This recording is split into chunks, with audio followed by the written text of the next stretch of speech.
And that was a trailer for Rainey's Black Bottom, now streaming on Netflix. Now, when it comes to this movie, all eyes will understandably be on Chadwick Boseman in his final role. And he gives perhaps his best, most lucid performance in this movie. And I said best. This might be my favorite Chadwick Boseman performance and his best performance.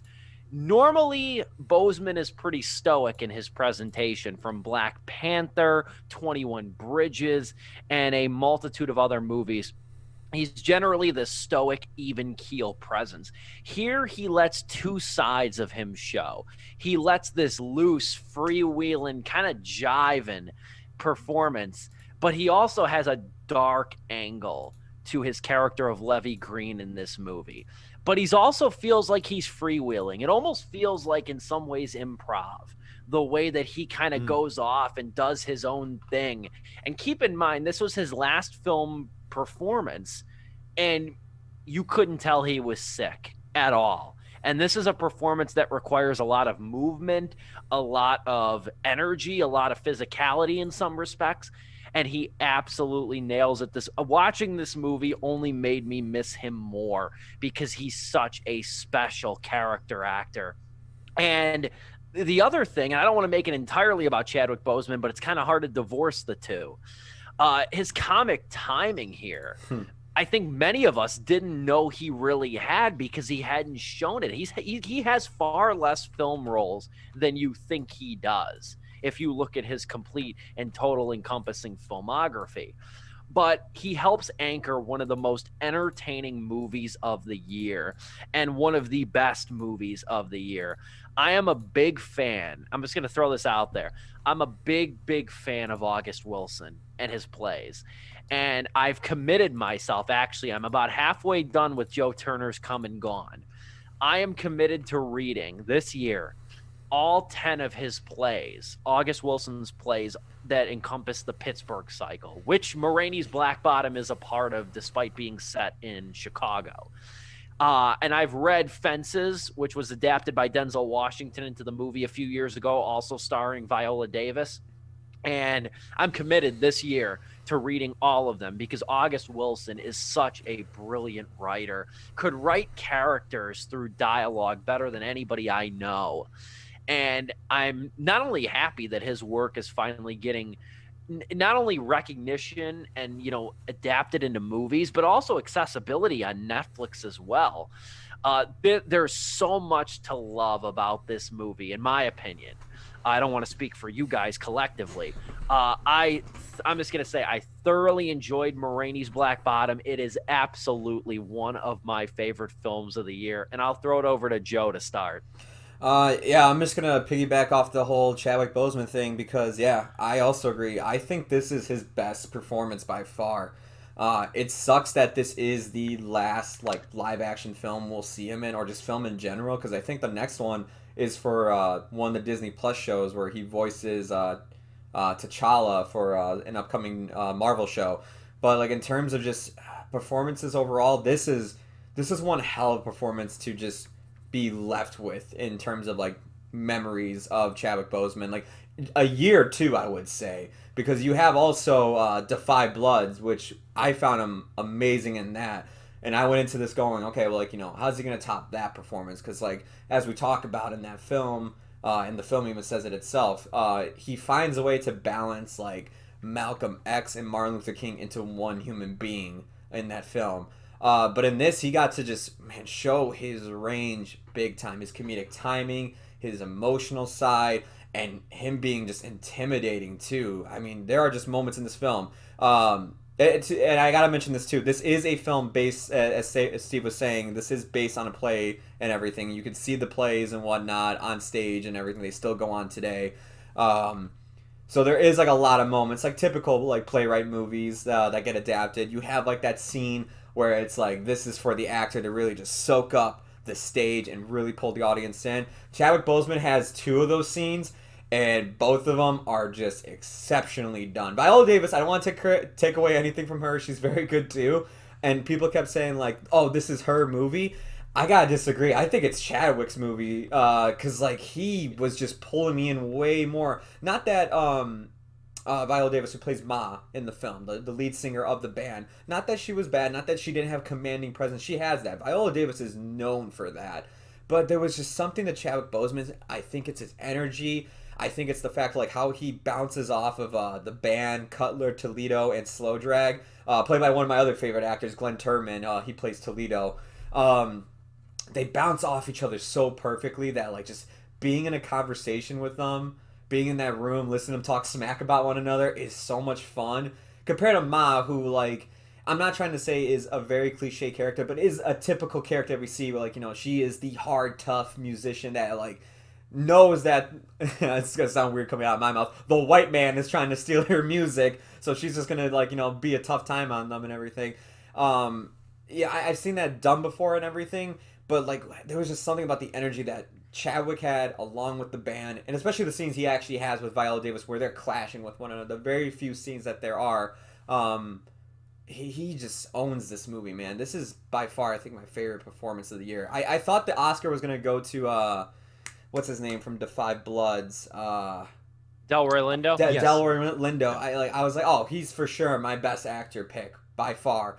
Unless if Chadwick is considered a supporting actor, I think he might have this in the bag in terms of best actor. That's the toss-up there, is like, because I think Chadwick would be considered supporting actor. Because, I mean, the movie is named Ma Rainey's Black Bottom. I don't want to go into it because I don't know the total sort of guidelines for that. But I will say this, too. Fun fact, I mentioned this, and I'll throw it over to you, Dom. This is just kind of apropos of nothing, but I'm reading August Wilson's Joe Turner's Come and Gone play right now. Fun fact, one of the main characters in this play, Harold Loomis, when it was in its original run on stage, was played by Delroy Lindo. Fitting. So fitting. Very. Oh, man, I'd love to see his performance on that role, because I know there's that video floating around of, oh my God, voice of Darth Vader and Mufasa. James Earl Jones? Yeah. James Earl Jones doing Denzel Washington's role in the movie version of Fences. And dude, if you thought Denzel Washington yelling at you as an angry dad, oh, James Earl Jones, Darth Vader incarnate, throwing down 2x4s and gunning up in your face. And he's a muscular dude when he was younger and older. Like that dude's just built. He matches his voice. I love Fences too. I've watched clips of the play adaptation and the movie, as I've seen the movie multiple times. Fences is an amazing, amazing story. I wish this show had been Sleepless with Steve had been around earlier, because that's something we should have. I have not seen it. I have not seen it. And now I should. I know I should. Oh. Yeah, I know I haven't. But in any case, I just realized Viola Davis is in that too. Ma Rainey. But regardless, yeah, dude. Ma Rainey's Black Bottom. It really is a timeless period piece. I'm sorry, I should say it's a period piece, but manages to be timeless because so many of its issues, so many of its problems, and so many of its topics we just haven't figured out yet as a goddamn country. So in many ways, it feels very modern in that respect too. Yeah, Chadwick Boseman. It almost feels like, and I'm of course saying this because this is the last film of his career, so I'm trying to be fancy critic over here, but like it really does feel like a culmination of his career. Man, so much of his career has dealt with what it means to be Black in the face of adversity in America, or even just in the world. Really came into prominence with the movie 42, breaking barriers as Jackie Robinson, and then the godfather of soul himself, James Brown, and then of course a whole bunch of other stuff, and then Black Panther.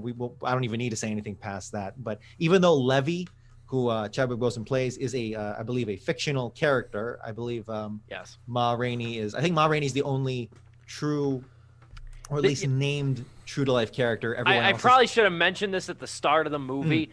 This is not a true story. This is a dramatization centered around a real person in Ma Rainey. Yeah.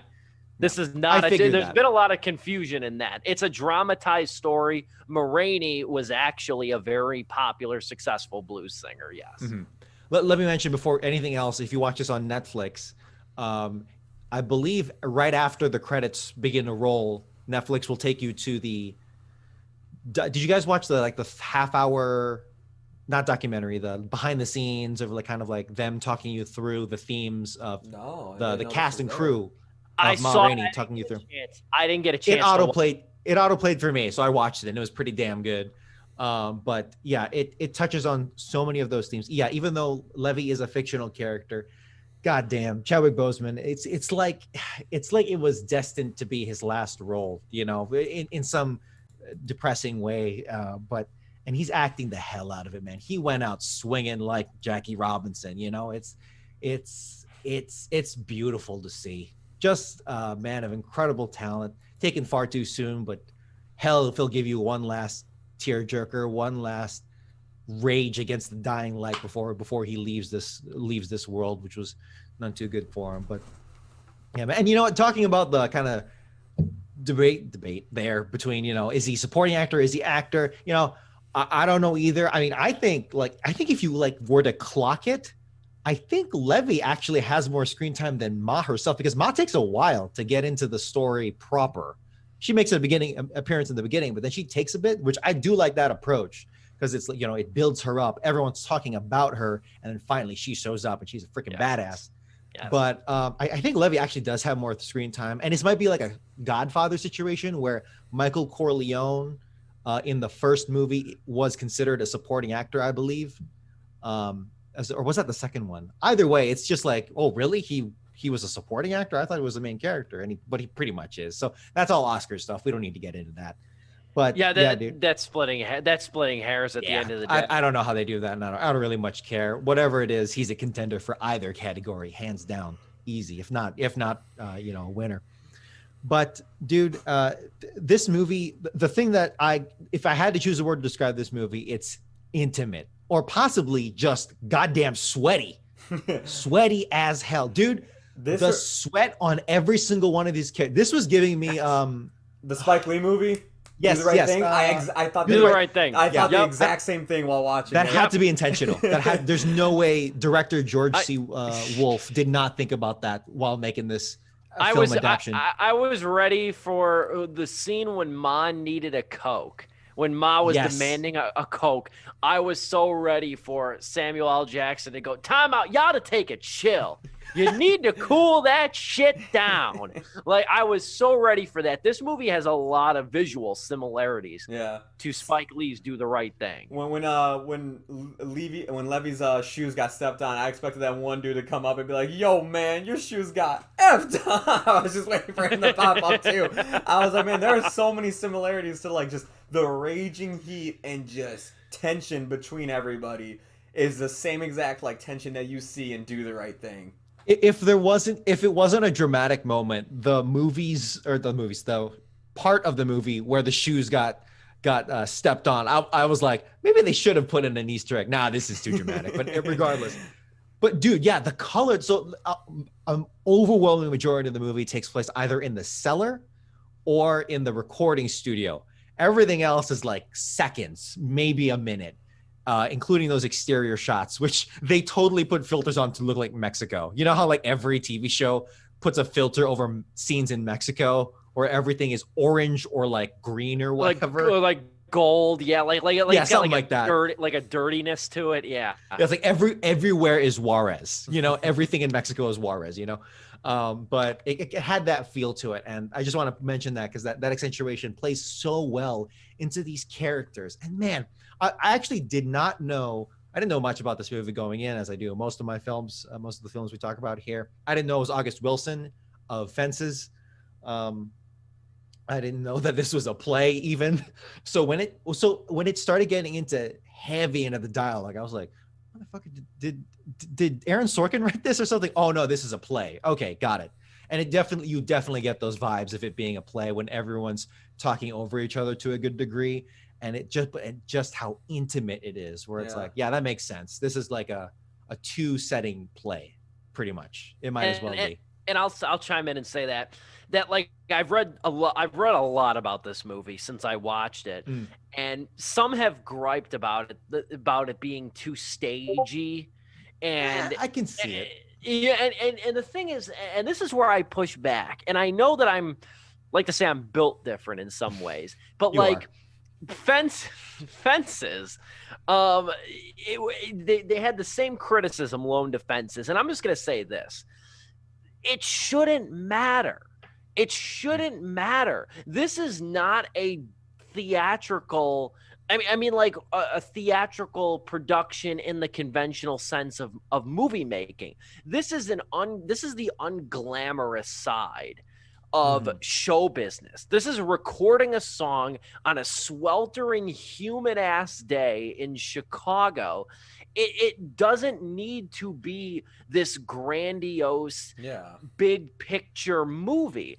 And the claustrophobia adds a dimension because these tight quarters, coupled with the sweltering heat, sort of encroaches on the characters. And that's where I get aggravated when people criticize a movie for being too much like a play. I didn't feel restrained with Fences, and I don't feel restrained with this one. It is, we criticize these tight setting movies for that purpose. I don't know what bigger production you could have had, because you had the opening scene, which was the big jazz performance, the big blues performance, the tent scene. Yes, the 10 scene. So you have these little moments sprinkled in, and like even just outside the accident that happens just outside the studio. Right. You have moments that take you out of the brick studio. I didn't need this to be a grandiose production. It's like the dialogue crackles thanks to an exceptional ensemble beyond Viola Davis, who I adore, to Chadwick Boseman, Glenn Thurman, Coleman Domingo, who plays Cutler. Beyond the just ensemble that makes August Wilson's dialogue crackle, and to give credit to Ruben Santiago Hudson, who wrote the screenplay for this as well, gives life to the dialogue. It makes you focus on the characters and the characterization and the movements and the blocking and everything. I get really triggered when people criticize a lot of these movies adapted from stage plays for being too stagey or too tight or too enclosed. It's like, consider the source.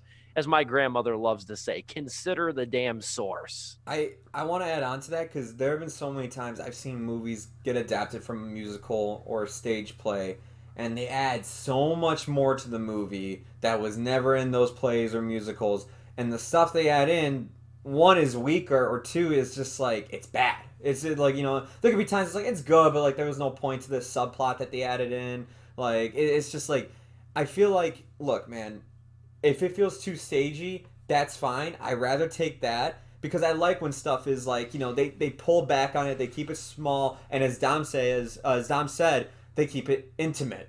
Because hell, if this movie would have been like, okay, it takes place in a week where they're trying to get this done, it wouldn't have the same effect, the tension that is there with the band, with Ma, with Levy, with the recording producers. Like, everybody's there on one day. The day starts off, Ma's running late, they gotta wait, they're in a hot ass practice room.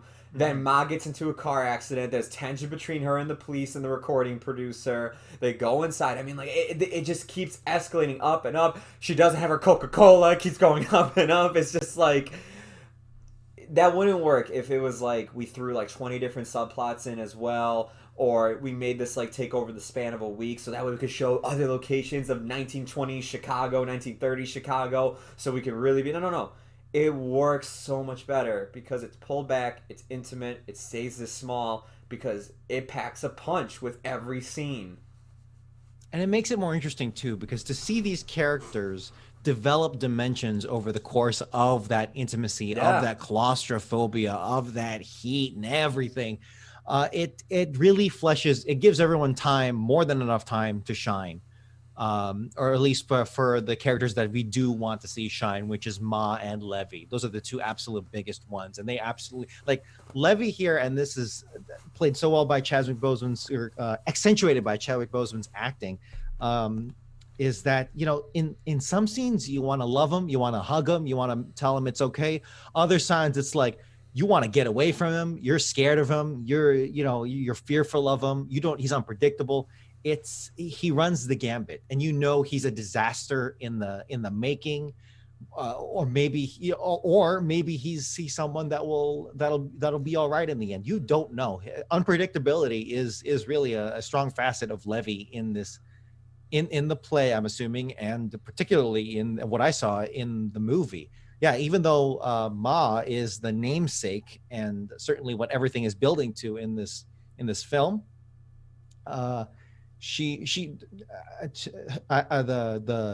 text there, the script, certainly it was focusing more on Levy there more than anything in terms of the dimensions.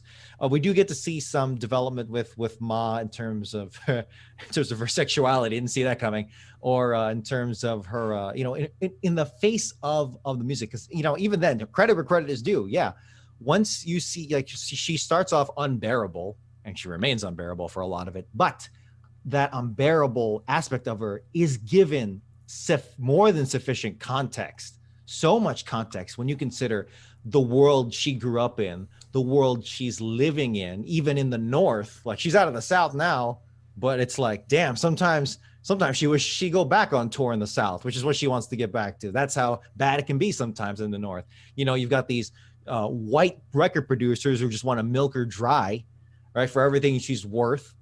So you know what? If she's going to be a diva, yeah, you know what? Whatever. This world's been cruel to her. It's been cruel to Black people for so long. So yeah, there's context there, but there's also sufficient, still more than enough room to be like, I think there's abuse going on, or like there's something else going on. So just the fact that you have all these dimensions, you can consider all these things. That's far more than you get from most. And you know what? If I get that over, like, instead of, oh, we didn't get enough, like, set, the sets are worn out. It's like, screw it. Yeah, I'll take that over seeing a sweeping view of the Chicago shoreline any day. I don't need that. I can go to the city and see that. So whatever. 100%. And I mean, the only thing more compelling than August Wilson's ability to write like real people in such a casual, conversational way, I think, is his ability to instill like deft commentary into his works. And you saw that with Fences. And here, this movie in particular, and I know we're kind of butting up against 9 o'clock here, so we'll kind of wrap this up in a few minutes. But I'll also add this too. You'd be remiss if you don't talk about this with Rainey's Black Bottom. I mean, the clear commentary here is expression versus exploitation, which is really the overarching theme of this, on how Rainey knows that she can, dictate her music the way that she wants it to be recorded, the way it should be recorded. She can dictate that because she knows that the white record producers, they don't have what they want from her yet. So she's got all the leverage, number one. And number two, these are the people that will be making money off of her music long after she dies. And it's a message that's communicated in sort of the striking climax and then ultimately the final scene of the movie. Yeah. But go ahead. That keeps, I was just going to say, that keeps it at the center of the entire movie, is the idea of expression versus exploitation.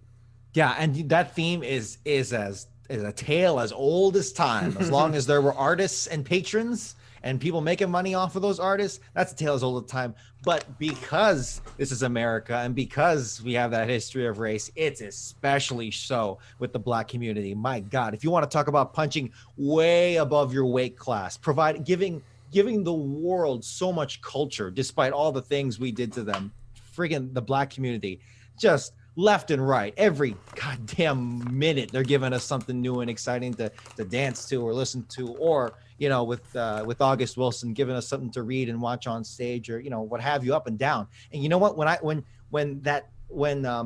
those themes came to light in the movie, when those were brought up by Ma herself, I was thinking, motherfucker, this is Oscars So White. That's exactly what this is, and among many other things. But I thought of Oscars So White, want to keep it relevant. That's kind of what that was. It's like Black people are making so much money for all these producers in Hollywood, producers everywhere, and yet and yet that one year they didn't get a single goddamn nomination. It's like, all right, yeah, there you go. That's what that is. It's more than just the shiny statue going to someone who's black or whatever. It runs deeper. That Oscar so white, again, that is the tip of the iceberg in terms of exploitation. That's nothing compared to pay disparity, nothing compared to, jazz. Don't get me started. Jazz music stops, but it's so timeless, and so many of these themes are timeless, mostly because, again, as I said in the beginning, America can't sort its shit out. But look outside right here now. we are. Dude, I'm praying for the day these themes become irrelevant. But But dude, I just wanted to point that out because no, you put it beautifully. Exploitation and expression. That's a good one. Steve, you always come up with some good words, big fancy words. I've had a lot of time to simmer over this movie, and like I said, I got introduced to August Wilson in college. It was also when Fences came out in 2016. So I've read a lot of like flash plays by him and stuff, and I just think he's important. And I'm really happy to know too. I know Denzel Washington didn't have any involvement in this movie, but when he was making, that's about it. Oh yeah, he did produce it. Yeah. He did indeed produce it. But Denzel Washington, though, even said when he was making Fences that he's committed for the rest of his life to try and see that as many of August Wilson's Pittsburgh Cycle plays, and there's 10 of them, get adapted to movies as possible. Worthy endeavor.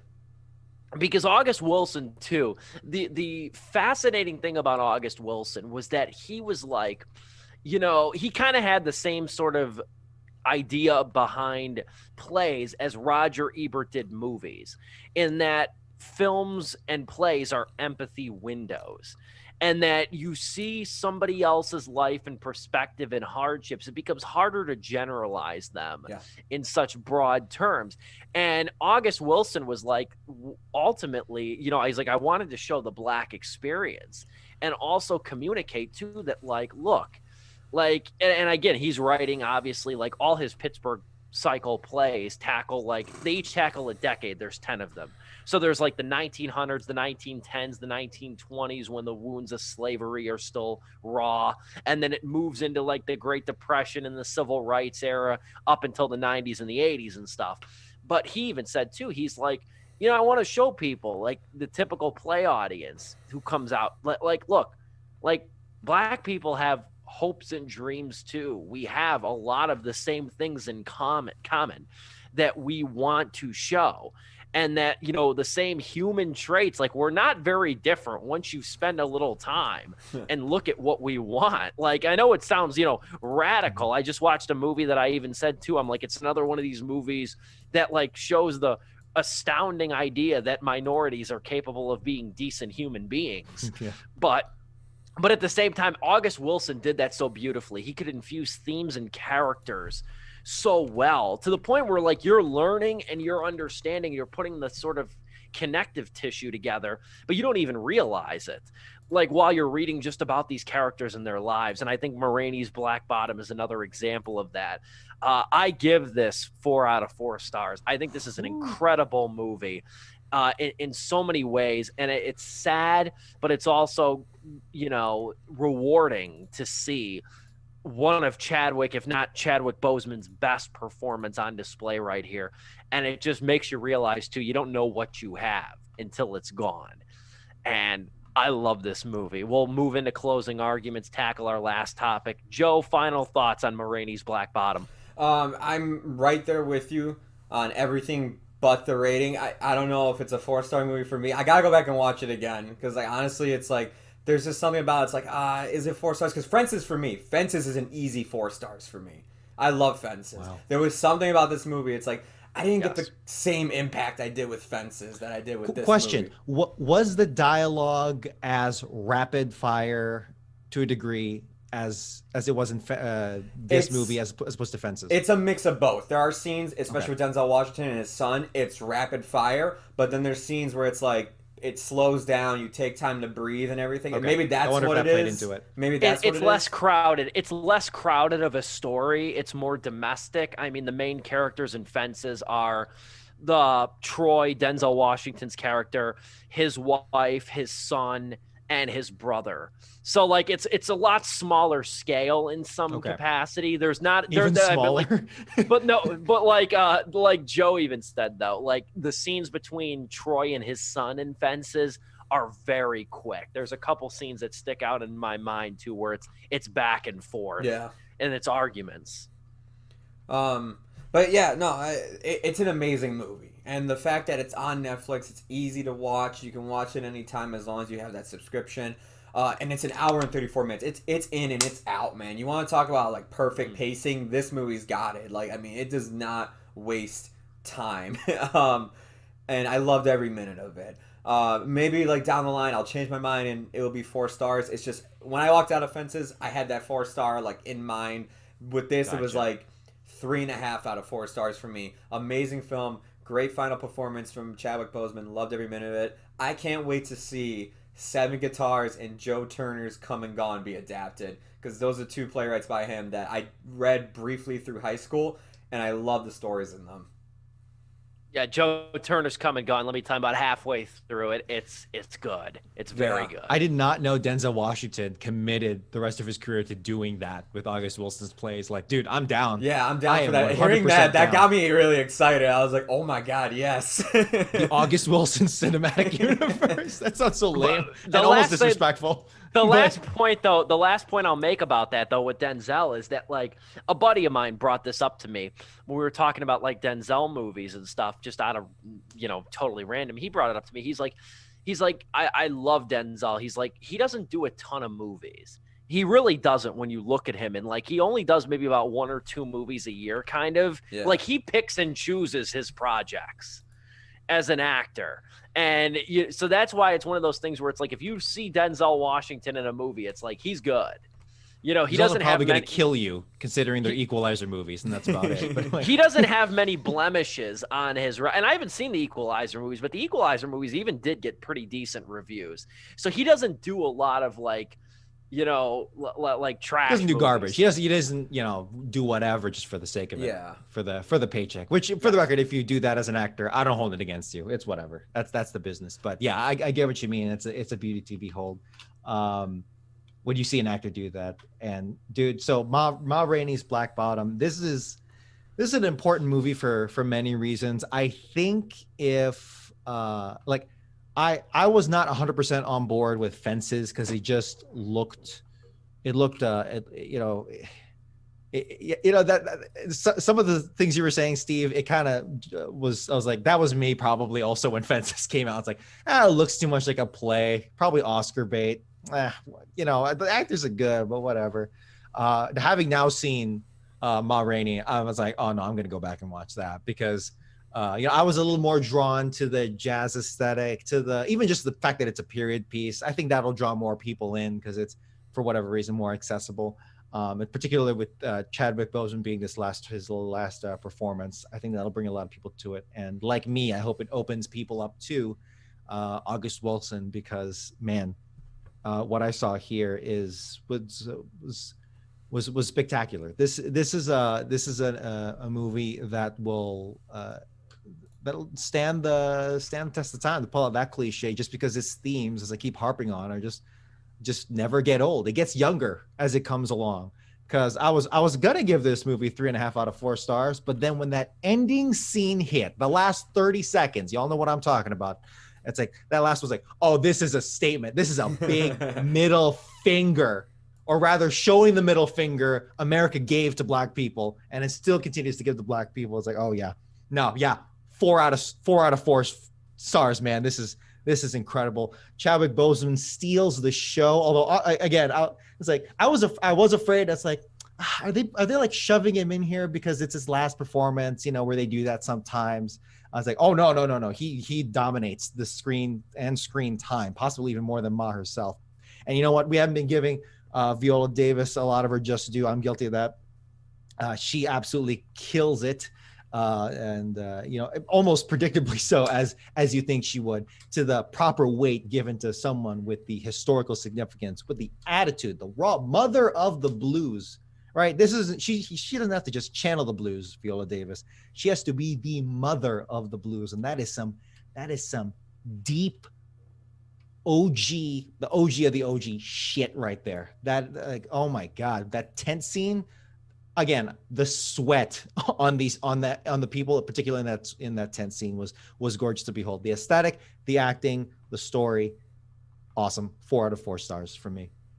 I love it. Let me just end by saying too that I need to make a list, like a mental list of this, or like write it actually down of like some of my favorite scenes of the year from certain movies. I'd have to put top 3, the Cutler's God monologue from this movie. Yeah. Oh wow. The Cutler's God monologue. It's between the absolutely loved. Cutler's God monologue or Levy's trauma dialogue. I can't tell. I can't decide which one. Yes, like both of them you could coin flip. I've just had like Cutler's God, certain bits of that playing in my head since I've seen that. Mm-hmm. You know, it's one of those ones that like stayed with me, and I can't wait to read because that's one of the plays I want to read this year, Rainey's Black Bottom. I can't wait to see how it reads. You know, just as a long monologue. So I'm stoked about that. One other point too, if you want like kind of an accessible point to August Wilson, his flash play, The Janitor. It's only a couple pages. The Janitor. Very good. Very good. It's one long monologue from a janitor, and it's so good. I don't even want to ruin the setup to it, how it comes about. But it's extraordinary, as was August Wilson, who died actually I think about 16 years ago. Not very long ago did he die.